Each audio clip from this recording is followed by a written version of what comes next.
This week I've taken some of the questions that I regularly get asked from couples planning Italian weddings, and I'm going to tell you how to fix the issues that they're facing. Hello, I'm Lucy. I'm the founder of Lista and I've planned over 200 Italian weddings. Today's advice is very practical, and I'm not one to usually talk about the negative side of wedding planning, but the reality is that there are some things that are hard to do and there are some suppliers who aren't looking out for everyone. And in this episode, I'm going to cover some of these issues. So if you're not here for the negativity, switch off now. So the first question I get asked a lot is whether a planner will restrict the suppliers and the venues that you can work with. So this is a little bit complicated, but it's all to do with commission. In Italy, it's really common for planners to get paid commission for helping suppliers and venues get bookings. But how this actually works in practice is a bit complicated, and there's a few different versions of commission. So I'd encourage you to go and look at one of our other videos. I've done a whole video about commission, but in short, if a planner is telling you that you can only work with certain suppliers or venues and you've already got a contract in place with that planner, then you need to check what your contract says. So hopefully at the point of signing this contract, you would have spotted that there was some mention of commission, or at least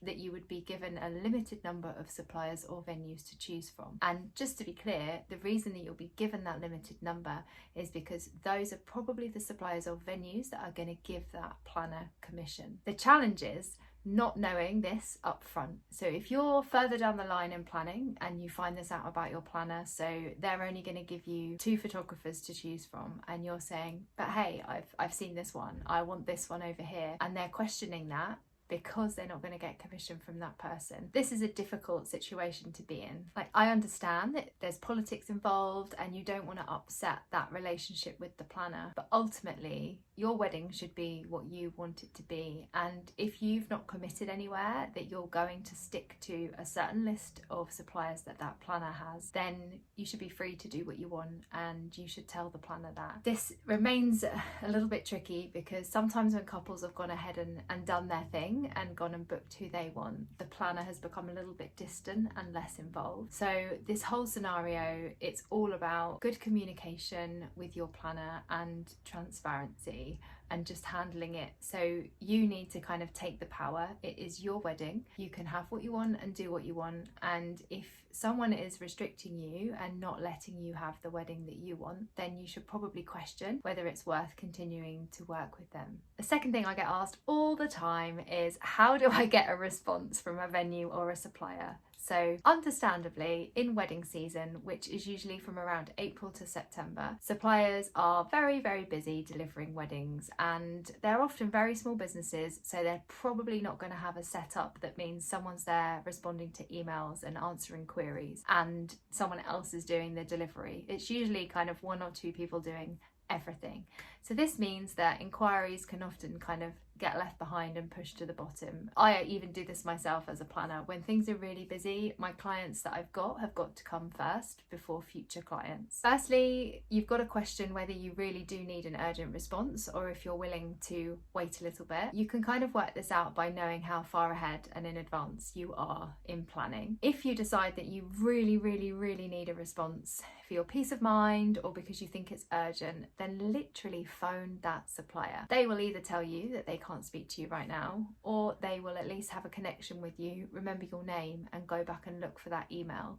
Try and get them to commit to some sort of deadline and make it feel urgent for them. Most Italian suppliers speak English, and therefore you'll be able to have a simple and easy conversation and hopefully move your inquiry forward. The third question or area of questions I get asked about all the time is how to handle and manage your guest list. There is a lot to say here, and there's a whole other video on this as well. And in our membership, the club, I'm actually going to be going into so much detail about absolutely everything I've learned about managing guests, because actually the guest experience is probably the most important aspect of wedding planning, because if you get that right, you're going to have a better wedding, you're going to have lower stress levels overall as well. So the best advice I can give right now is to upfront invite the right amount of guests for your wedding. So that means how many guests actually fit within your budget. So if you do your wedding well and you put on accommodation, good transport, food, etc., how many guests can you actually afford to have within your budget? Because if you push yourselves and you have more guests, then you'll probably have to cut corners in other areas of where you might manage your guests, for example transport.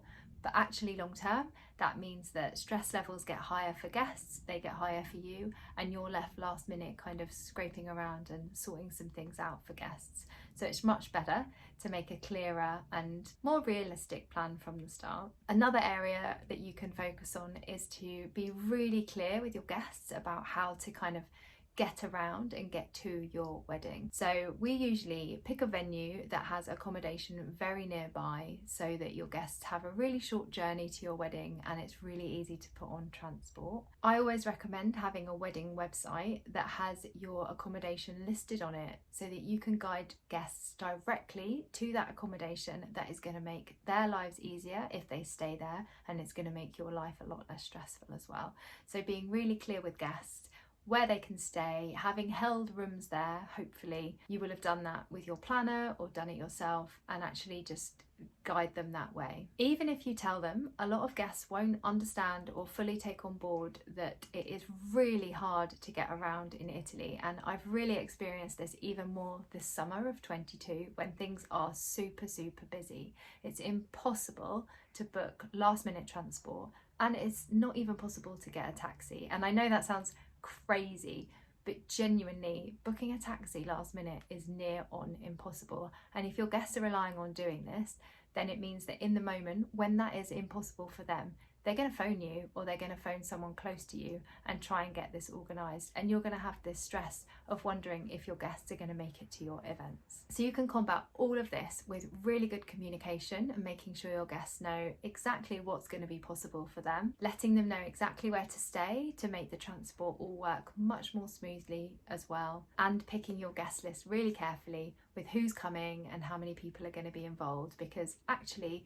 the bigger your wedding, potentially the more pressure you're going to feel about making everybody happy and making sure they have a really good time. Okay, so the next thing, the fourth thing is someone said the other day on Instagram, they asked me a question. I've changed my mind about my supplier. I've booked X person as my photographer, but I've started to see some of the pictures they've put out on Instagram this summer. I'm not sure about them. Maybe I should change them. I don't know what to do. So there's a few things that I would do here. Firstly, I would reach out to them. So if you've seen something that you're not quite sure about, so you don't really like the direction that they're going in, for example, it's not quite what you thought you'd booked, have a conversation with them. And I know it's uncomfortable, but I think the more honest and open you are, the better that conversation is going to go. And actually you'll probably find out, for example, that they might just be putting something on Instagram that they thought a certain type of client would like, when actually their work on the whole is very different. If it's more than that, if there's a supplier that potentially has literally done something that you don't like, or you've heard a bad review, then it's all about going back to the comms and the contracts that you've got in place, checking how tied into things you are. In most cases, aside from a venue maybe and a caterer, you're not usually that tied in with contracts, and you probably haven't put a huge deposit down on most of your major suppliers. So actually weighing up whether this feeling of discomfort, knowing that you don't really want to work with them for your wedding versus what you'll actually lose, is a way up that you've got to take and work out. My main question to you in this scenario would be, what is the risk and is it worth it? So if you already know in your gut that a supplier isn't right for your wedding, are you going to spend the next however long worrying about this leading up to your wedding, and then potentially having that impact your wedding day, your super important wedding day? Or are you going to take a little bit of a hit, change it now and feel better and feel really excited about that for the next X months? Okay, next up is, where do we source decor? So lots of people like the idea of sourcing their own decor because maybe suppliers aren't that flexible. There aren't loads and loads of great options for decor sourcing in Italy. So you might often see like caterers tend to have the same chairs, the same types of linen, the same options for plates. And as a planner, I find this quite frustrating. I'm bored. I want Italy to kind of have some new things. I want some white thornet chairs. I want some different plates. I want some different linen. But right now, we're not there yet with Italy. So you've got to think about where you want to source those really bespoke items that are going to make your wedding feel individual. And this is where I get them. So for all of my weddings, I personally create what I call a style guide, which is essentially a very detailed mood board that takes the couple through every part of their wedding day with all of the decor that I'd suggest we have. And then I build a puzzle together of where we're going to source that decor. Some of it I would always try and get from the caterer or the florist, because to be really honest, it's much easier for all of us if they do that. They are much more used to bringing their own equipment and hiring it from the companies that hire equipment out. Actually sourcing decor, it's an idea that sounds really exciting and good, but the practicalities of it are that it's actually quite hard to do. Even as simply as making an online order, choosing the right things, making sure it gets delivered. Deliveries in Italy are not often on time or go to the right place. And then taking it to the wedding, unpacking it, using it on the wedding day, packing it up again. These are all things that we do because we rent out some of our own equipment. But believe me, it is quite a process. It's quite painful, and it definitely takes a lot more time than just renting it from someone else. So it's really worth just thinking about that, and the cost of renting it might be slightly higher than the cost of you getting it yourself, but actually for the extra work you're going to have to put in to literally sitting there and making an order and all the other things involved, is it really worth it? The places I actually source a lot of decor from when I'm buying online are IKEA. IKEA have lots of good candle holders, tea lights, containers for things. We've used a lot of their kind of plant pots for containers for the plants that go on the table. Sometimes they have good linen, so if you're doing